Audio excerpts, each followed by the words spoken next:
উনি না তোমার সব লেখা পড়েছেন, এমনকি তোমার লেটেস্ট রোদ্রে আবৃত বেদনা সেটাও উনি পড়েছেন। শুধু পড়েছে? কি বলছেন আপনি? আপনার সমস্ত কবিতা ওর মুখস্থ। আর ওই যে সেটা কি শোনাচ্ছিল বলতো?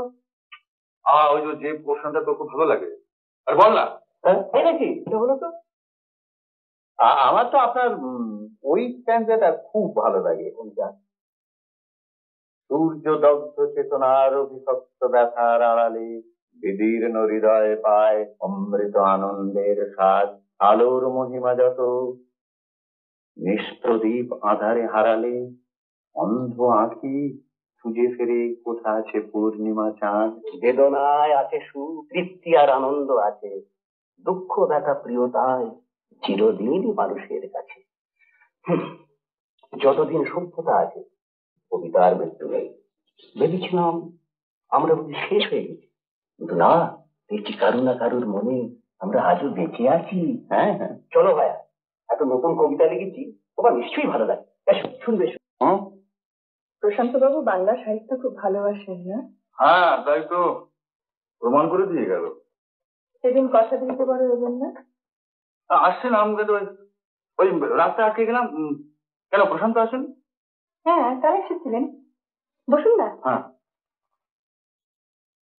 ওই তো শুনলাম যে রাস্তায় একটি ছেলে নাকি গাড়ি চাপা পড়েছিল, তা তাকে নিয়ে আপনার হাসপাতালে দৌড়বার কি ছিল? না, আমার অবশ্য দৌড়বার কিছু ছিল না, তবে একটা ছেলেকে দেখলাম যে রক্তাক্ত অবস্থায় রাস্তার মাঝখানে ছটফট করছে।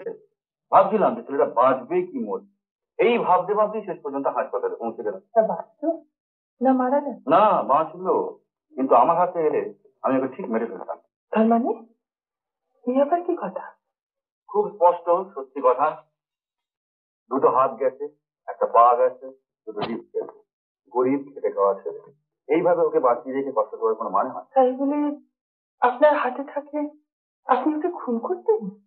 বরং বলুন যে ওকে আমি আজীবন চরম যন্ত্রণার হাত থেকে মুক্তি দিতাম। আপনি খুন কেন বলছেন? কি দেখছেন? এসব ব্যাপারে আমার কনসিয়াস খুব ক্লিয়ার। অদ্ভুত বুদ্ধি আপনার। সেইটা মনে হওয়াই খুব স্বাভাবিক। কি জানেন, আমার যুক্তি ঠিক সব সময় সবার সঙ্গে মেলে না। ঠিক আছে, এখন চট করে আরেক কাপ গরম কফি পাওয়া যাবে? কি ভাবছেন কি? না, কিছু না, আপনি বসুন, আমি আসছি। তাহলে মেসোমশাই কি ঠিক করলেন? প্রশান্ত কি শেষ পর্যন্ত সোনার মেডেল গলায় ঝুলিয়ে 2 টাকা ভিজিটে নারী টেপা ডাক্তার হবে? না না না, তা কেন?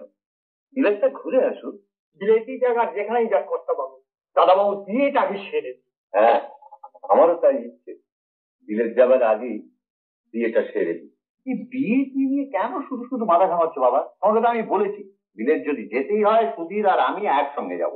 তা তো যাবে, তোমরা হচ্ছে মানিক জোর, কবে আর সঙ্গ ছাড়া হয়েছে, তা যেখানেই যাও বাবু বিয়েটা তোমাদের করে যেতে হবে। তোমার সন্ধানে জমজ কোনো পাত্রী আছে না? হ্যাঁ, বাজে কথা ছাড় বাবা, সুধীর না গেলে আমি কিন্তু সত্যি বিলেত যাবো না। প্রশান্ত, আমি তো তোমাকে একবারও বলিনি তোমার একা যেতে হবে, সুধীরও যাবে তোমার সঙ্গে। আচ্ছা মেসোমশাই, আপনিও কি ওর সঙ্গে খেপে উঠলেন? আপনার অসুস্থ শরীর, এখন সব সময় একজনের আপনার সঙ্গে থাকা উচিত। আপনি ওকে একে পাঠানোর ব্যবস্থা করুন তো। তা নয় হলো, কিন্তু ওর বিয়ের ব্যাপারটা, ওটা কোনো প্রবলেম নয় মেসোমশাই, ওটা আমার উপর ছেড়ে দিন, তো আমি দেখছি। তুই কি দেখবি? দেখবো তো আমি, যাতে তোর বিয়েটা তাড়াতাড়ি হয়।